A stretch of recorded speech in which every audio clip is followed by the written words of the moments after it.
गुरु परंपरा योग संस्थान में आपका स्वागत है। हम लोग सिद्ध सिद्धांत पद्धति में आज जहाँ तक पढ़ चुके थे उससे आगे बढ़ेंगे। सिद्ध सिद्धांत पद्धति में हम लोगों ने देखा था कि पंच महाभूत और उनके पांच पांच गुण से महासाकार पिंड की 8 मूर्तियों की उत्पत्ति होती है। 8 मूर्तियों की उत्पत्ति, और उन 8 मूर्तियों को हम लोगों ने याद किया हुआ था, जिनमें परम शिव, भैरव, श्रीकंठ, सदाशिव, ईश्वर, रुद्र, विष्णु और ब्रह्मा है। सबसे अंतिम मूर्ति ब्रह्मा के बारे में कहा गया, ब्रह्मा भगवान। उससे आगे हम लोग आज देखते हैं। हम लोगों ने ये क्रम भी देख लिया था ऊपर से एक बार रिवीजन के दौरान कि शिव यानी अनामा शक्ति, शिव से 5 शक्तियां और उनके 5-5 गुण निकले, उससे परपिंड की उत्पत्ति हुई। 5 परपिंड यानी 5 अधिष्ठात्री देव उत्पन्न हुए, उनके भी 5-5 गुण मिले, तो उनको अनादि पिंड की उत्पत्ति कहा गया। अनादि पिंड से फिर आदि पिंड की उत्पत्ति हुई, और उसके बाद महासाकार पिंड की 8 मूर्तियों की उत्पत्ति हम लोगों ने देखा था। और अंतिम मूर्ति ब्रह्मा भगवान के बारे में कहा गया है।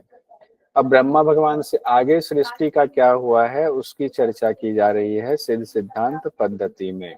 ब्रह्मा भगवान आए और उनसे आगे की चर्चा हो रही है।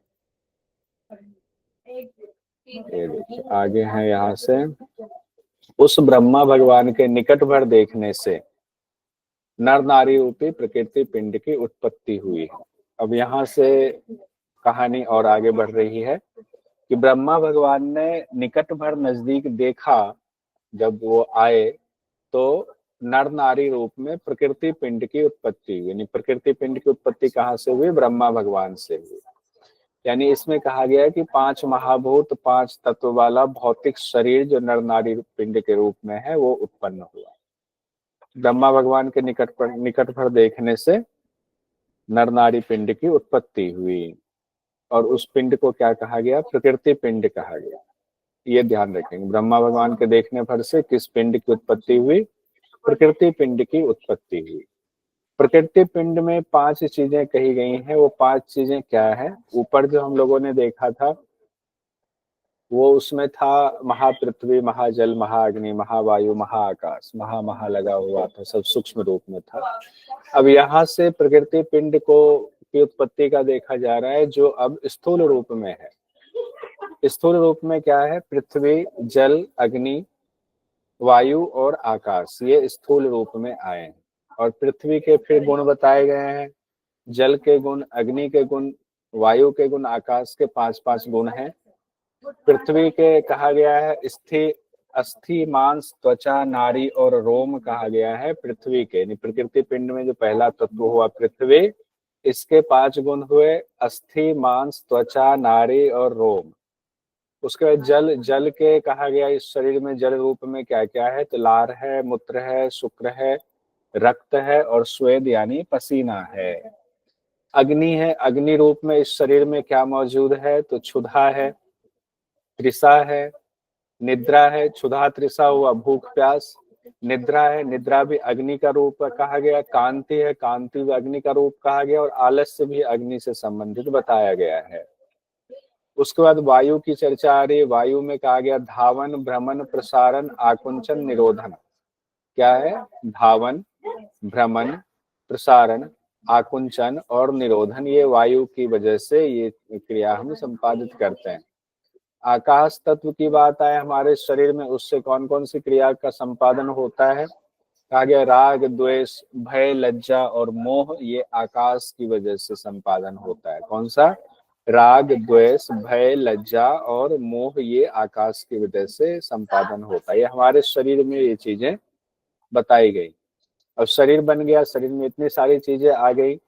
अब आगे शरीर में और क्या क्या है? कहते हैं अंतःकरण पंचक है। शरीर में ही अंतःकरण पंचक बताया गया है। यानी स्थूल पिंड रूपी इस शरीर में अंतःकरण पंचक है।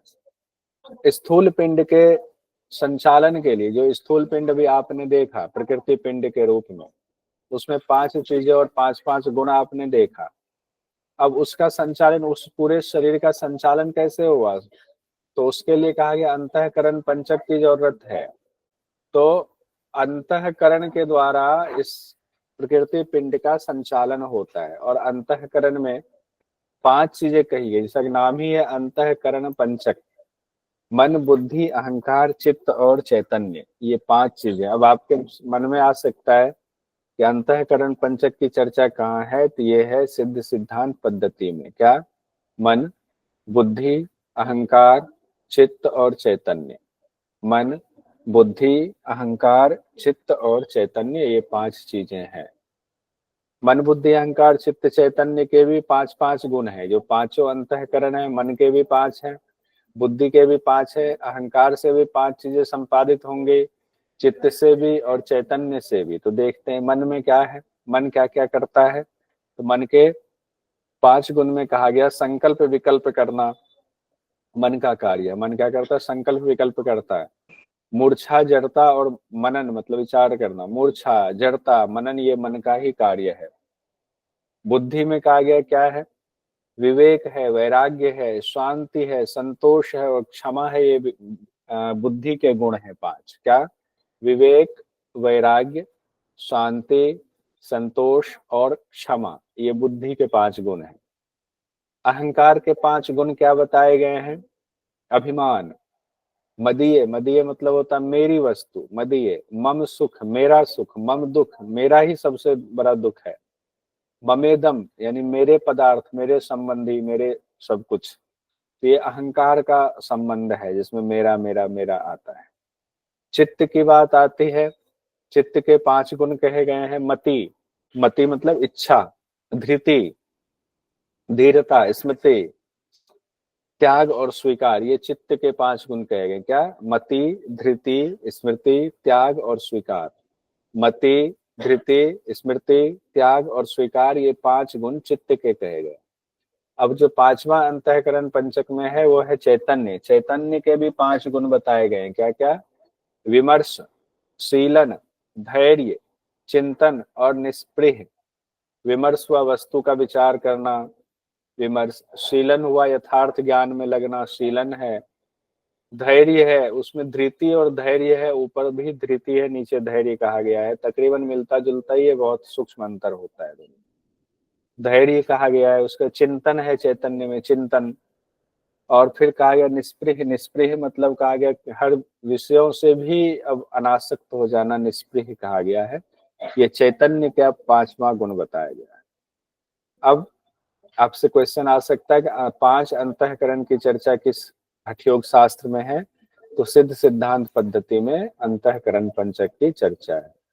अंतःकरण पंचक आ गया। अब शरीर को संचालित करने के लिए इतनी सारी चीजें भगवान ने दे दी, भगवान शिव ने दे दी।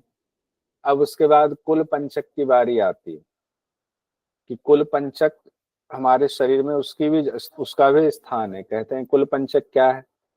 तो तीनों गुण, काल और जीव, ये कुल पंचक कहलाते हैं। कुल पंचक में ये 5 चीजें आती। क्या? सतरज स्तंभ 3 गुण हो गया, काल हो गया और जीव हो गया, ये कुल पंचक है।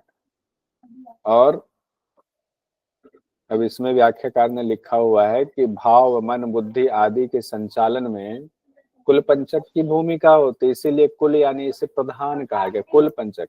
इसीलिए इसे कुल यानी प्रधान कहा गया है। कुल जो उस कुल का मुखिया है, प्रधान है, कुल पंचक। कुल पंचक में कितनी चीजें आ गई? सतरजतम, काल और जीव। सतरजतम, काल और जीव ये कुल पंचक के अंतर्गत आते हैं। सत्व का क्या गुण है? 5 गुण। रज के क्या है? तमस के क्या है? काल में क्या क्या चीजें आता है? जीव में क्या आता है? इसको एक बार देखते हैं। सत्व में कहा गया है, जिसको सत्व भी कहते हैं, सत्व भी कहते हैं, दया, धर्म, क्रिया, भक्ति, श्रद्धा। क्या है? दया, धर्म, क्रिया, भक्ति और श्रद्धा, ये 5 चीजें सत्व के गुण कहे गए। अगर आपके अंदर दया है, धार्मिक कार्य कर रहे हो, अच्छी क्रिया कर रहे हो, भक्ति में डूबे हुए, श्रद्धा का भाव है, ये सब सत्व में आएगा। रज में क्या कहा गया? दान करना, भोग करना, श्रृंगार, वस्तु ग्रहण करना और स्वार्थ संग्रह, ये रज में आया। रज में कहते हैं ना, दान भी करते हैं तो हमने दान किया ये कह करके करते हैं कि दान मेरे द्वारा किया गया, हम तो बड़ा दानी है, ये राजसिक में कहा गया है। भोग कर रहे हैं, भोग विलास से डूबा हुआ, तभी कहा गया राजसिक प्रवृत्ति, भोग विलास। श्रृंगार कर रहे हैं, सज रहे हैं, संवर रहे हैं, तो ये हो गया राजसिक प्रवृत्ति। वस्तु का ग्रहण कर रहे हैं, वस्तु को, किसी वस्तु को किसी से ग्रहण कर रहे हैं, वो भी हो गया रज में। और स्वार्थ संग्रह, अपने स्वार्थ के परवश होकर के हम संग्रह में लगे हुए हैं, ये रज में हो गया। उसके बाद तमस की बात आती है। तीसरा गुण है हमारा तमस। विवाद, कलह, शोक, वध, हत्या, वंचन इत्यादि जो है ये तमस के गुण है। तमस की वजह से विवाद होता है, तमस की वजह से कलह होता है, तमस की वजह से शोक होता है, तमस की वजह से हत्या वगैरह हम पाप करते हैं, और तमस की वजह से हमारे अंदर ठग बुद्धि आती है। और चौथा है हमारा कुल पंचक में, काल को चौथा कुल पंचक कहा गया है। काल में हुआ गिनती, कोई गिनती गणना, मतलब अब काल में तो सारी चीजें आ जाएंगी, गिनती गणना भी आ जाएंगी। आज पहली तारीख, दूसरी तारीख, तीसरी तारीख है। फिर उसके बाद ऋतु आ जाता है। हम लोगों ने 6 ऋतु घेरन संगीता में पढ़ा हुआ है, हर ऋतु में 2-2 महीने हैं, उसको कल्पना कहा गया है। तो कलना, कल्पना, भ्रांति, प्रमाद और अनर्थ, ये 5 चीजें काल में कहा गया। कलना को कहा गया गिनती गिनना, कल्पना कहा गया ऋतु आदि की कल्पना करना, कि ऋतु अभी कौन सी ऋतु चल रही है, तो बारिश हो रही, तो वर्षा ऋतु चल रही है। भ्रांति कहा गया, भ्रांति भी काल का रूप है, मतलब हम बचपन में हैं तो एकदम छोटे बच्चे हैं, फिर उसके बाद थोड़े किशोरावस्था में, फिर यौवन अवस्था में, फिर प्रौढ़ावस्था में आए, फिर बुजुर्ग हो गए। ये भ्रांति है शरीर की। भ्रांति मतलब क्या होता है, हर पल चीजें बदलते रहना को भ्रांति कहा जाता है। भ्रांति मतलब जो चंचल है, हर पल बदल रहा है, वही भ्रांति है। फिर आता है प्रमाद। प्रमाद में होता है असावधानी से अगर कोई कार्य आप कर रहे हैं तो उसको प्रमाद कहा जाता है। काम मन से ना करना, असावधानी से कार्य करना प्रमाद की श्रेणी में आता है। और पांचवा है अनर्थ, यानी अनिष्ट कार्य में लगने को अनर्थ कहा जाता है। जब हम अनिष्ट कार्य में लगते हैं तो वो अनर्थ की श्रेणी में आता है।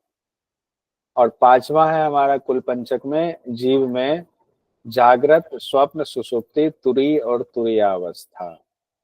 जो जीव की अवस्था होती है, जागृत अवस्था में जीव है, स्वप्न अवस्था में है, सुषुप्ति अवस्था में है, तुरीय में है या तुरीयातीत अवस्था में है। ये 5 अवस्था जीव के कहे गए हैं। तो जीव के जो 5 गुण, इसको एक बार फिर से देखते हैं। जागृत मतलब होता है स्थूल शरीर में इंद्रियों आदि का कर्म में लगे रहना ही जागृत है। यानी कि अभी हम लोग अगर अपना कार्य कर रहे हैं, कोई नौकरी करने जा रहा है, कोई यूजीसी नेट की तैयारी में लगा हुआ है, कोई रिजल्ट देखने के लिए आतुर हो रहा है, जो हमारे स्थूल शरीर में जितने कार्य होते हैं उन कार्यों में लगे रहना जागृत अवस्था कही गई है। स्वप्न अवस्था होता है इंद्रियों के शांत होने पर मन जो है वो अचेतन भाव मन में आ जाता है, उसको स्वप्न अवस्था कहते हैं। स्वप्न अवस्था में कहने का तात्पर्य है कि अभी जागृत अवस्था में आप योग का साधना कर रहे हैं, गुरु आपको मिल गए, गुरु से साधना मिली, साधना करते करते आप इंद्रियों को थोड़ा सा कंट्रोल करने लग गए, इंद्रियों को कंट्रोल करने लग गए, इंद्रियां थोड़ा शांत हुई है, तो मन जो है वो अचेतन भाव में पहुंचेगा, उसको स्वप्न अवस्था कहा गया है। उसके बाद सुषुप्ति अवस्था में पूरी तरह से इंद्रियों का कार्य व्यापार बंद हो जाता है। इंद्रियों के जो कार्य हैं, जो विषयों में इतने लगे हुए हैं, उसका निरोध होना सुषुप्ति अवस्था कहा गया है। कई जगहों पर 3 ही अवस्था की चर्चा होती है, लेकिन सिद्धांत पद्धति में 5 अवस्था की चर्चा की गई है। तीसरी अवस्था में इंद्रियों का कार्य व्यापार पूरी तरह निरुद्ध हो गया। इंद्रियों का कार्य व्यापार निरुद्ध होने पर चौथी अवस्था यानी आत्मा की अवस्था आती, आत्मा का साक्षात्कार हो जाता है, इसको तुरीय अवस्था कहा गया है यहाँ। और तुरीयातीत अवस्था कहा गया है कि तुरीयातीत अवस्था में निर्विचार समाधि हो जाती है। अब जीव जो है फिर इंद्रियों की तरफ नहीं लौटेगा, वो बिल्कुल अवस्थित हो गया अपने स्वरूप में, आत्मा का दर्शन हुआ, फिर स्वरूप में पूरी तरह से अवस्थित हो गया। ये तुरीयातीत अवस्था कही गई है। कुल पंचक भी हम लोगों ने देख लिया। कुल पंचक पहले हम लोगों ने क्या देखा, प्रकृति पिंड ब्रह्मा भगवान के निकट भर देखने से आया। प्रकृति पिंड में 5 चीजें हम लोगों ने देखी, पांचों सूक्ष्म, 5 जो स्थूल भूत हैं उसको देखा। उसके बाद हम लोगों ने कुल पंचक क्या कहते हैं, अंतःकरण पंचक देखा। अंतःकरण पंचक के बाद हम लोगों ने कुल पंचक देखा, और कुल पंचक के बाद अब शक्ति पंचक की चर्चा आती है। कुल पंचक के बाद शक्ति पंचक, इसी को व्यक्ति पंचक भी कहते हैं। शक्ति पंचक या व्यक्ति पंचक कहते हैं। सूक्ष्म शरीर में जिन जिन गुणों से व्यवहार होता है वे ही शक्ति पंचक हैं। जिन जिन गुणों से व्यवहार होता है वे शक्ति पंचक हैं। तो 5 शक्तियां प्रकट होती हैं। कौन कौन सी 5 शक्तियां शरीर में प्रकट हो रही हैं? इच्छा, क्रिया, माया, प्रकृति और वाक। क्या क्या है? इच्छा, क्रिया, माया, प्रकृति और वाक, ये 5 चीजें। इन 5 चीजों को, ये 5 शक्तियां हैं, इनको शक्ति पंचक कहा गया है। व्यक्ति पंचक या शक्ति पंचक, ये ध्यान रखेंगे। इच्छा, क्रिया, माया, प्रकृति और वाक। अब इसके भी 5-5 गुण बताए गए। इच्छा के क्या है? इच्छा में क्या क्या आता है? उन्माद, वासना, वांछा। वांछा मतलब होता है धन आदि पदार्थों की इच्छा रखना, को वांछा कहा जाता है। चिंता और चेष्टा। तो उन्माद हुआ, वासना, वांछा, चिंता और चेष्टा, ये इच्छा के 5 गुण हैं। उसके बाद क्रिया की बात आती है। क्रिया में क्या है? स्मरण करना, कोई उद्योग, कोई कार्य। उद्योग मतलब जो आप कोई कार्य कर रहे हैं, जैसे मान लीजिए अभी आप उद्योग कर रहे हैं यूजीसी नेट की तैयारी के लिए, ये उद्योग ही है। फिर कार्य हुआ, और कोई कार्य कर रहे हैं। निश्चय करना कि हमें ये करना है। स्वकुलाचार भी आता है क्रिया के अंदर। स्वकुलाचार होता है अपने कुल के हिसाब से एक नैतिक नियमों का पालन करना, यानी मर्यादा के पालन में रहना। कहते हैं मर्यादा के अंतर्गत रहो, स्वकुलाचार। आप अपने कुल के हिसाब से आपकी मर्यादा होती है। माया, माया है तीसरा। माया में कहा गया मद, मत्सर, दंभ, कृत्रिमता और असत्य, ये कहा गया है माया के 5 गुण है। मद मतलब होता है मैं बड़ा बलवान हूँ, इसी मद में कोई डूबा हुआ है। मैं धनी हूँ, उस मद में डूबा हुआ है। कोई ज्ञानी है तो अपने आप को बड़ा ज्ञानी मान रहा है, ज्ञान के मद में डूबा हुआ है, एक तरह से नशा हुआ। मत्सर कहा गया है। मात्सरी भी कई जगहों पर कहा गया, मत्सर या मात्सरी, की उन्नति में, दूसरों की उन्नति में गिर करके उसको फिर नीचे गिराने का प्रयत्न करना, इसको मत्सर कहते हैं। तो मद हुआ मैं बलवान हूँ अपने, मत्सर हुआ दूसरों की उन्नति से जलना, उनको फिर नुकसान पहुंचाने के लिए तरह तरह के पैतरे चलना। दंभ जो है एक तरह से अहंकार की श्रेणी में आता है। दंभ मतलब दूसरों से अपनी प्रशंसा करवाना, दूसरों को दिया, दूसरों को बोला मेरी प्रशंसा करना कि मैं इतना अच्छा आदमी हूँ। आजकल ये बहुत चल रहा है। कृत्रिमता हो गया कि जो आप नहीं है उसका दिखावा करना, कृत्रिमता हो गया, जिसको आर्टिफिशियलनेस कहते हैं। असत्य हो गया, असत्य मतलब झूठ का सहारा लेना, असत्य। उसके बाद आते चौथा जो है शक्ति पंचक में, वो है प्रकृति। प्रकृति में आशा, तृष्णा, स्पृहा, कांक्षा और मिथ्या आता है। प्रकृति में हम आशा करते हैं किसी चीज की तृष्णा भी हमें होती है पाने की। स्पृहा मतलब होता है हर चीज से जुड़ाव, ये भी चाहिए, वो भी चाहिए, वो भी चाहिए, हर चीज की पूर्ति करना। कांक्षा होती है। और फिर मिथ्या, मिथ्या भी कहा गया। मिथ्या का वैसे तात्पर्य जनरली लगाया जाता है अध्यात्म में कि परिवर्तनशील चीजों को मिथ्या कहा जाता है। कांक्षा मतलब आकांक्षा कहा गया है। और 5वां शक्ति पंचक है हमारा वाक। वाक में भी 5 चीजें आती हैं। परा, पश्यंती, मध्यमा, बैखरी और मात्रका। वाक में जो वाणी हम बोलते हैं उसके 5 गुण बताए गए। परा, पश्यंती, मध्यमा, बैखरी, मात्रका। परा, पश्यंती, मध्यमा, वैखरी और मातृका। तो क्या है ये परा? परा का मतलब होती है वाणी का सूक्ष्मतम रूप है, बोलने की इच्छा होती है। यानी वाणी जो अभी हम बोल रहे हैं, इस बोलने तक, उससे पहले की स्थिति से लेकर ये वाणी आप तक पहुंच रही, इस बोलने तक का पूरा जो है क्रम बताया गया है। तो परा, उसमें सबसे पहले क्या आता है? परा होता है बोलने की पहले मेरी इच्छा होगी तभी हम बोलेंगे, नहीं तो नहीं बोलेंगे। तो वो इच्छा हुई मन में, उसको परा कहते हैं। पश्यंती होता है वक्तव्य, यानी शब्द रूप में अब मन में संकलन हो रहा है कि हमें बोलना क्या है, क्या बोलना है। जैसे बच्चे हल्ला कर रहे हैं, अभी सोच रहे हैं कि चलो क्या करें, तो बोलने की इच्छा हुई बच्चों को, कुछ बोला जाए। फिर हमने सोचा कौन से शब्द का इस्तेमाल किया जाए, अभी अंदर ही चल रहा है, वाणी निकली नहीं है, अभी शब्द अंदर ही है, मन में संकलित हुआ। मध्यमा, जब बोलना चाहता है लेकिन अभी स्वर यंत्र तक वायु पहुंचने को है, अब है कि अब बोल ही देते हैं, अब बोलने की इच्छा, शब्द संकलित हो गया, अब बोलने की इच्छा हुई, अब बोल ही देते हैं। तो बोलना चाहता है लेकिन स्वर यंत्र से अभी निकला नहीं है, उसको मध्यमा कहते हैं। बोलने, अब बोलने वाले, अब डिसाइड हो गया बोलने वाले। वैखरी में कहते हैं जब वायु शब्द बोलने के लिए मूर्धा तालु से टकराकर प्रकट होती है। वायु, ऐसे तो शब्द नहीं निकलते हैं, शब्द जो है वायु को काटता है, जिह्वा काटती है, काटने के दौरान क्या होता है, मूर्धा और तालु में जो है एक टकराहट होती है, उससे फिर एक निश्चित शब्द प्रकट होंगे। तो वो जो अंदर जो वो क्रिया हो रही है उसको वैखरी कहते हैं। और मात्रिका होती है कि फिर अब वो शब्द निकल आया, मात्रिका में जो भी शब्द निकलेगा, अ आ ई आदि वर्णमाला ही मात्रिका है। तो जो भी वर्णमाला का इस्तेमाल करके शब्द निकल रहा है, जैसे अभी शब्द मेरे निकल रहे हैं, आप सुन रहे हैं, मात्रिका तक यहाँ तक पहुंच गए। तो वाणी में ये 5 चीजें मिल करके तब किसी के पास पूरी वाणी कंप्लीट रूप में पहुंचती है। अब यहाँ तक हो गया, प्रत्यक्ष करण पंचक की चर्चा आती है। प्रत्यक्ष करण पंचक, हम लोगों ने क्या क्या देख लिया आज? प्रकृति पिंड देखा, प्रकृति पिंड के बाद अंतःकरण पंचक देखा, अंतःकरण पंचक के बाद हम लोगों ने शक्ति पंचक देखा, कुल पंचक देखा, कुल पंचक के बाद शक्ति पंचक देखा, शक्ति पंचक के बाद अब प्रत्यक्षकरण पंचक की चर्चा आ रही है। प्रत्यक्षकरण पंचक में क्या कहा गया है? जो कुछ भी अच्छा बुरा कर्म क्रिया हमारे द्वारा होता है, उनके पीछे 5 कारण मौजूद होते हैं, 5 साधन मौजूद होते हैं। क्या है प्रत्यक्षकरण पंचक में? कहते हैं कर्म, काम, चंद्रमा, सूर्य और अग्नि। ये इंपॉर्टेंट है, यहाँ चंद्रमा और सूर्य की कितनी जो है कला है, वो यहाँ से क्वेश्चन आता है। तो आपके आए कर्म, काम, चंद्रमा, सूर्य और अग्नि।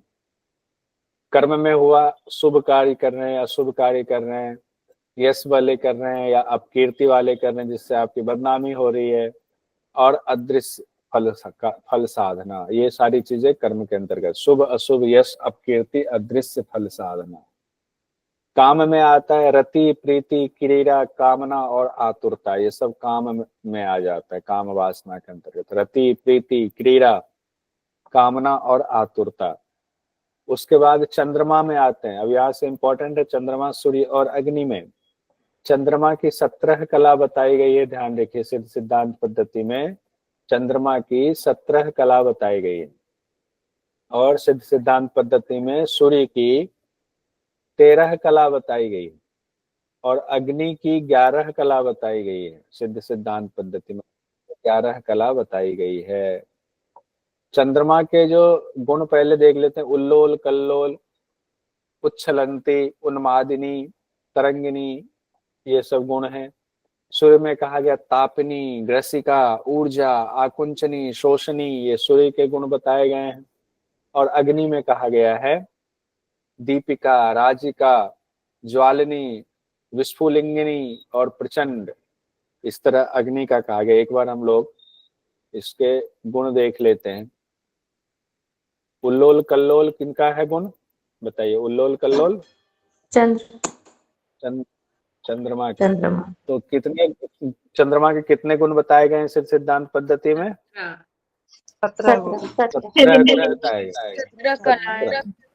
17 कला बताई गई है। 17 कला, 17वीं कला को ना निज कला कहा गया है, 17वीं कला। तो एक बार 17 कला का देख लेते हैं, इतना तो याद होगा नहीं लेकिन मोटा मोटा चले बस। दरअसल कला मतलब उसमें वो चीज गुण है। उल्लोल, कल्लोलिनी, उच्छलंती, उन्मादिनी, तरंगिनी, शोषणी, लंपटा, प्रवृत्ति, लहरी, लोला, लेलिहाना, प्रसरंती, प्रवाहा, सौम्या, प्रसन्नता, प्लवंती, सोमरसमयी कला। अंतिम है सोमरसमयी कला, इसको निज कला भी कहा जाता है, इसको अमृत कला भी कहा जाता है। सोमरसमयी कला, चंद्रमा से जो सोमरस का कहते हैं श्राव होता है, यही सोमरस जो हम लोग जो उसकी चर्चा हम लोग करते हैं, निज कला कहा गया है। उल्लोल का मतलब कहा गया भोग में प्रवृत्त कराने वाले, चंद्रमा की वजह से भोग में हमें प्रवृत्ति हमारी होती है। कल्लोलिनी कहा गया है कि मौज मस्ती कराने वाली जो गुण है चंद्रमा की, वो मौज मस्ती कराना भी एक गुण है। उच्छलंती कहा गया, ऊपर की ओर गति वाली होती है उच्छलंती, किसी चीज को लेकर एकदम उत्साहित हो जाना। उन्मादिनी, भोग के लिए पागलपन पैदा करना, ये भी चंद्रमा के ही वजह से होता है। तरंगिनी, मन में तरह तरह की लहरें पैदा होती रहती हैं, अभी अच्छा है बुरा है, कभी कुछ कभी एकदम हो गया। शोषणी, मन के रस को सुखाने वाली कला भी चंद्रमा में होती है। लंपटा, चारों ओर फैलने वाली कला होती है, अनियंत्रित कला होती है, जो हम एक चीज हुआ अब चारों तरफ फैल गए, चारों तरफ फैल गए, कभी इधर जा रहे हैं कभी उधर जा रहे हैं, कभी ये भी करना है वो भी करना है। प्रवृत्ति, विषय भोगों में लगना, ये भी चंद्रमा की वजह से कहा गया है। लहरी, लहरों के समान वक्र गति वाली जो बुद्धि हो जाती है, वो भी चंद्रमा की वजह से होता है। लोलता मतलब चंचलता को लोलता कहते हैं। लेलिहाना, विषय रस को प्राप्त कराने वाली जो गुण होती है, वो भी चंद्रमा में है। प्रसरंती मतलब फैलने वाली कला, प्रसारित होने वाली कला को कहा गया। प्रवाह, प्रवाहित होने वाली कला, सूक्ष्म सूक्ष्म अंतर है, कई चीजें लगेंगी आपको कि एक जैसी हैं। सौम्य, औषधियों के गुणों को सोमरस से पाटने वाली कला को सौम्या कहा गया है। प्रसन्नता यानी निर्मलता देने वाली कला को प्रसन्नता कहा गया है। फिर है प्लवंती, ऊपर ऊपर प्रवाहित होने वाली एक कला होती, प्लवंती कहा गया है। और लास्ट में है सोम रसमयी कला, जिसको अमृत कहा गया है, जो स्थायी रहती है, प्रलय काल में भी बनी रहती है, ये अमृत कला है, सोम रसमयी कला। सोम रस का श्राव होता है अमृत के वजह से। हाँ, अच्छा अच्छा गुण, अच्छा अच्छा ही नहीं है, परेशान करने वाले गुण भी हैं इसमें। अब आते हैं सूर्य की तेलह कला। अब सूर्य की वजह से क्या क्या होता है हमारे शरीर में, ये देखते हैं। सूर्य में, सूर्य की 13 कला है। तापनी, ग्रासिका, उग्रा, आकुंचनी, शोषणी, प्रबोधनी, स्मरा, आकर्षणी, तुष्टिवर्धनी, उर्मी, किरणवती, प्रभावती और स्वप्रकाशता। स्वप्रकाशता लास्ट में है, ये निज कला, इसको स्वप्रकाशता को निज कला कहा गया है। तो हम लोग देख रहे थे अब सूर्य की कला, चंद्रमा की कला देख लिया, और सूर्य की कला में तापनी मतलब सूर्य में जो जितनी सूर्य की गर्मी वगैरह जो भी हम लोग महसूस करते हैं, कई बार कहते हैं कि सूर्य नाड़ी बढ़ गई, शरीर में गर्मी बढ़ गई, सब कुछ उसी से रिलेटेड है। तापनी हुआ गर्मी पैदा करने वाली, ग्रासिका हुआ अंधकार को ग्रसने वाली, एक दीपक जल जाता है तो अंधकार भाग जाता है। उग्रा हुआ प्रखर होती है, उग्रा, उग्र, एकदम उग्र, चाहे उग्रता निगेटिव में लो चाहे पॉजिटिव सेंस में लो। आकुंचनी मतलब समेटने वाली कला भी होती है, वो सूर्य की ही कला होती है। शोषणी, रसों को सुखाने वाली कला भी होती है सूर्य में। प्रपोधनी, कमल आदि को खिलाने वाले, जैसे सूर्य की किरणें आते ही बहुत सारे पुष्प होते हैं जो सूर्य की किरण के बाद ही खिलते हैं, तो कमल आदि को खिलाने वाली कला। स्मरा कहा गया, स्मृति उत्पन्न करने वाली कला, जो मेमोरी है उसको उत्पन्न करने वाली कला भी सूर्य से संबंधित है। आकर्षणी कला, भूमि आदि के जल को अपनी ओर खींचने वाली कला आकर्षणी कला कहलाती है। तुष्टिवर्धनी कला, प्राणी मात्र को संतुष्टि प्रदान करने वाली कला को तुष्टिवर्धनी कला कहा जाता है। उर्मी कहा गया है, आयु का पता लगाने वाली कला उर्मी कला होती है। किरणवती कहा गया, किरणों को फैलने वाली कला जो है वो सूर्य में होती है, कि एक जगह दीपक जलाते हैं पूरे कमरे में कैसे फैलती है, किरणवती कला। प्रभावती कला, प्रकाश करने वाली जो कला होती है उसको प्रभावती कला कहते हैं। और अंतिम जो निज कला है वो है स्वप्रकाशता की कला होती है, इसको निज कला कहा गया। तो निज कला जरूर याद रखिएगा, स्वप्रकाशता कला निज कला है सूर्य की। और चंद्रमा की निज कला क्या है, चंद्रमा की सोमरसमयी कला सोमरसमयी कला को, हाँ सोमरसमयी कला। अब या अमृत। हाँ अग्नि या अमृत। अब अग्नि की भी 11 कला है। अग्नि की भी 11 कला में कहा गया है, दीपिका, राजिका, ज्वालिनी, विस्फुलिंगिनी, प्रचंडा, पाचिका, रौद्रो, दाहिका, रागिनी और शिखावती। 11वीं जो कि निज कला है वो है ज्योति रीति। ज्योति रीति को निज कला कहा गया है। तो अग्नि की 11 कला में है दीपिका, मतलब ये भी प्रकाशित करने वाली, दीप जलाने वाली, ये संबंधित अग्नि की कलाएं और सूर्य की कलाएं तकरीबन तकरीबन मिलती जुलती होती, क्योंकि अग्नि सूर्य का ही रूप है, वह छोटा रूप है। तो दीपिका प्रकाशित करने वाली कला, राजिका हो गई शोभा बढ़ाने वाली कला, ज्वालिनी हो गई ज्वाला पैदा करने वाली कला अग्नि की, विस्फुलिंगिनी हो गई चिंगारी प्रकट करने वाली कला अग्नि की, प्रचंडा हो गई प्रचंड किरणों से युक्त जो कला होती है अग्नि की, पाचिका हो गई भोजन जो शरीर में पचता है अग्नि के वजह से, वो पाचन क्रिया हो गई। रौद्रो मतलब स्वभाव को आपके उग्रता लाने वाली, रुद्रता लाने वाली, रौद्र कहा गया है। दाहिका मतलब जलाने वाली कला है।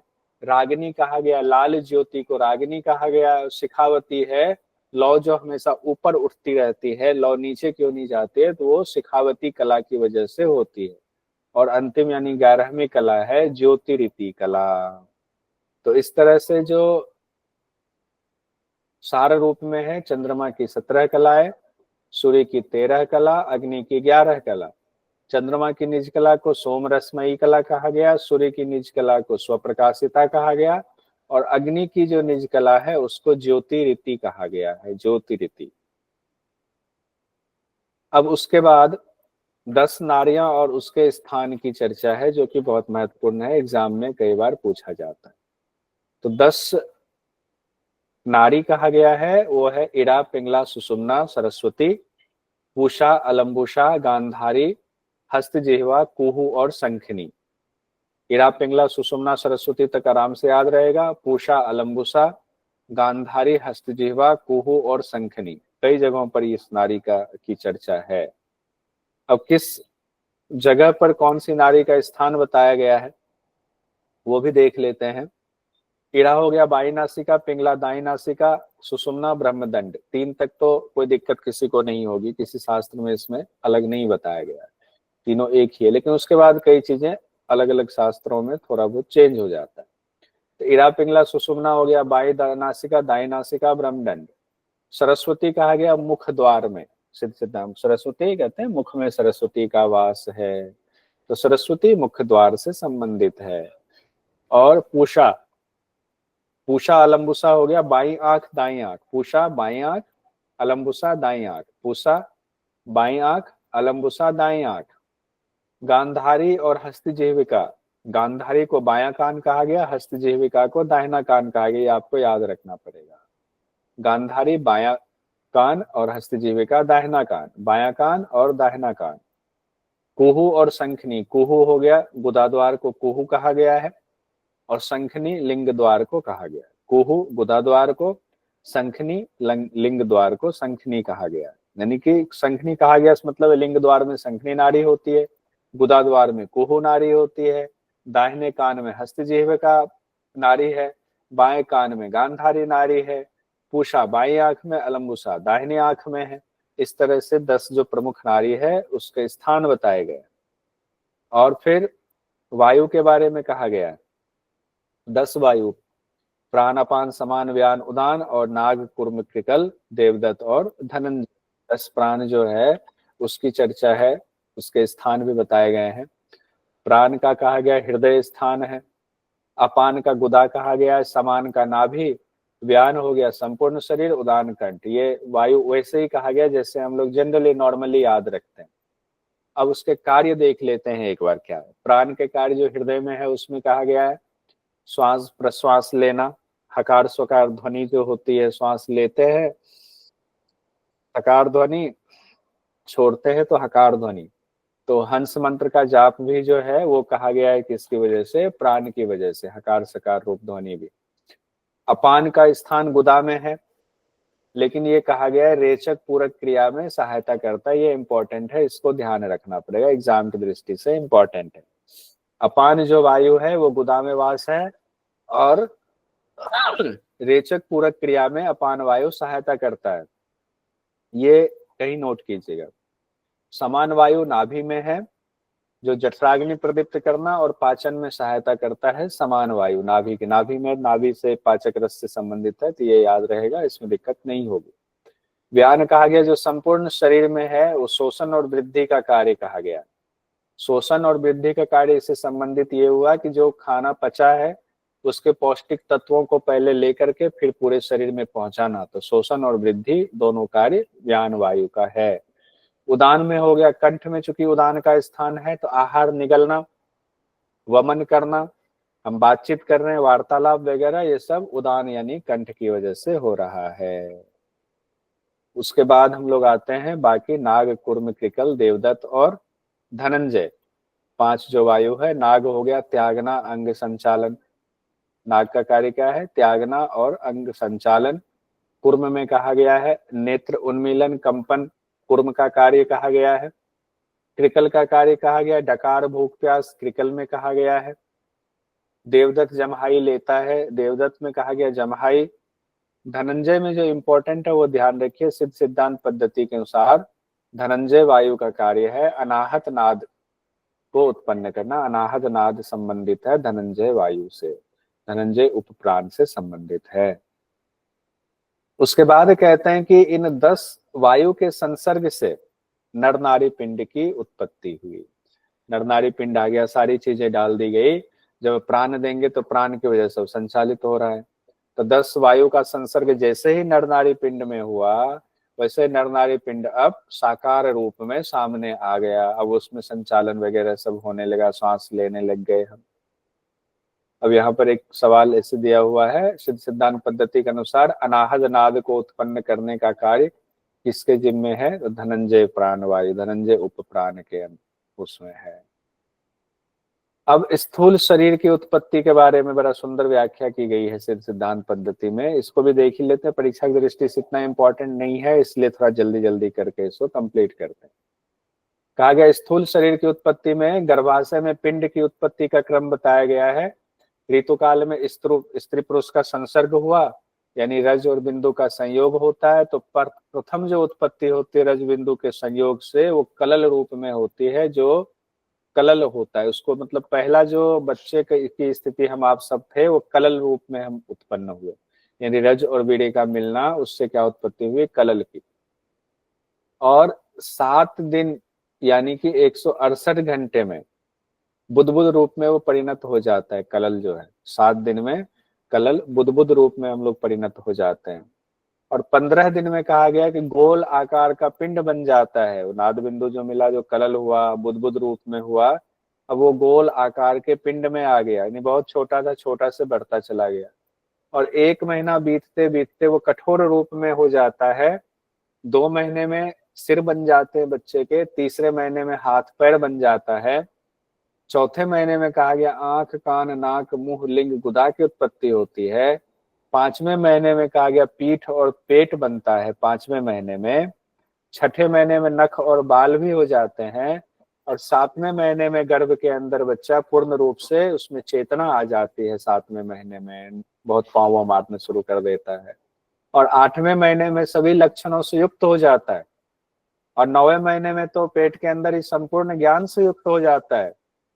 और 10वें महीने में फिर क्या होता है? अज्ञानी बालक के रूप में जन्म लेता है। 9वें महीने तक संपूर्ण ज्ञान से युक्त कर दिया, और फिर 10वें महीने में जब उत्पन्न हुआ तो अज्ञानी बालक के रूप में जन्म हुआ। सारा ज्ञान है उनके अंदर, लेकिन अज्ञान का जो है वो घेरा लग गया।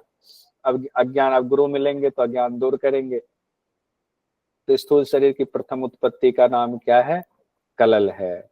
उसके बाद और भी इंपॉर्टेंट चीजें बताई गई। ये इसलिए भी इंपॉर्टेंट है, जब आप किसी को मान लो प्रीनेटल का योग क्लास देने जा रहे हो, इसका चार्ट आप अपने पास रख लो, उस चार्ट के हिसाब से किसी को बोलो हमारे शास्त्र में ऐसा कहा गया है, तो उनको भी बड़ा प्रभावित होंगे। वो योग का महत्व समझ में होता है। अब कहते हैं लड़का लड़की कैसे होता है? कहते हैं रज और वीर्य, अगर कहते हैं अगर वीर्य की मात्रा अधिक हो तो लड़का होगा। रुचि जी माइक खुल गया आपका। रज और वीर्य, जो रज और वीर्य है बिंदु और वो, तो उसमें अगर वीर्य की मात्रा अधिक होती तो ऐसा माना जाता है कि लड़का होगा। अगर रज की मात्रा अधिक हो तो लड़की फीमेल होगी। रज वीर्य दोनों बराबर मात्रा में हो तो बच्चा नपुंसक, थर्ड जेंडर पैदा होगा।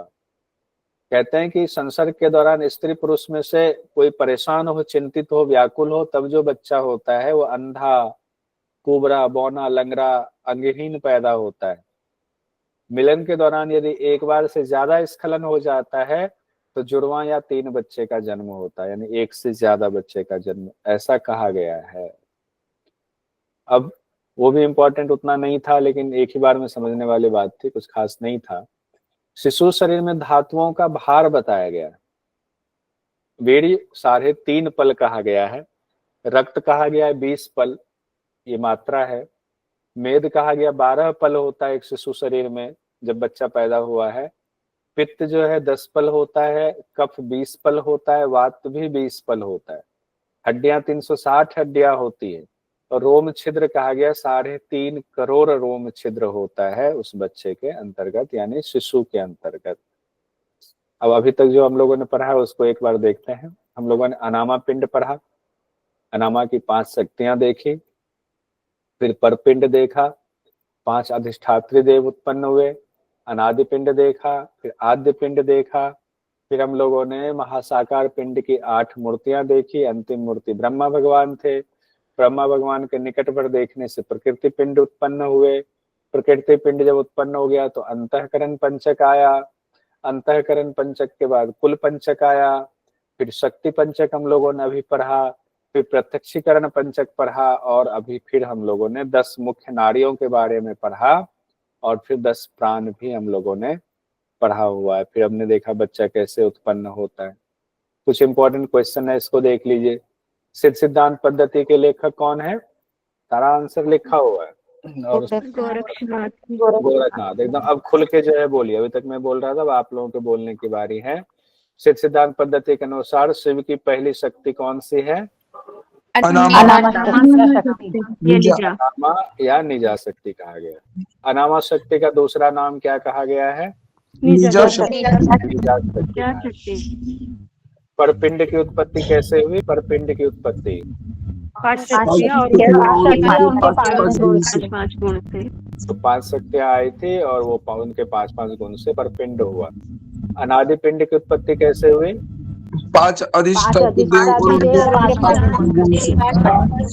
अनादि पिंड की उत्पत्ति, बढ़िया है। और अनादि पिंड से आदि पिंड कैसे उत्पन्न हुआ? 5 अनादि पिंड और उनके 5-5 गुण। और आद्य पिंड के 5 तत्व कौन कौन से हैं? आद्य पिंड महाकाश, महापृथ्वी, ये सब सूक्ष्म रूप में है, इसलिए इसमें महा लगा हुआ है। महासाकार पिंड की पहली मूर्ति परम शिव।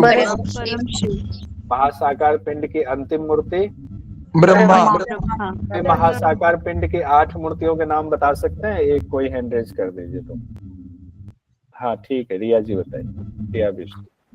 पहले परम शिव, भैरव, श्रीकंठ, सदाशिव, ईश्वर, रुद्र, विष्णु और ब्रह्मा। अच्छा, प्रकृति पिंड की उत्पत्ति कैसे हुई? ब्रह्मा भगवान के निकटवर देखने से प्रकृति पिंड की उत्पत्ति हुई। उसके बाद आता है अंतःकरण के 5 तत्व कौन कौन से हैं? अंतःकरण पंचक के मन, बुद्धि, चेतनी है। हाँ, एक आदमी कोई पढ़ जाइए। रिया जी आप इसको देख करके एक बार पढ़ जाइए तो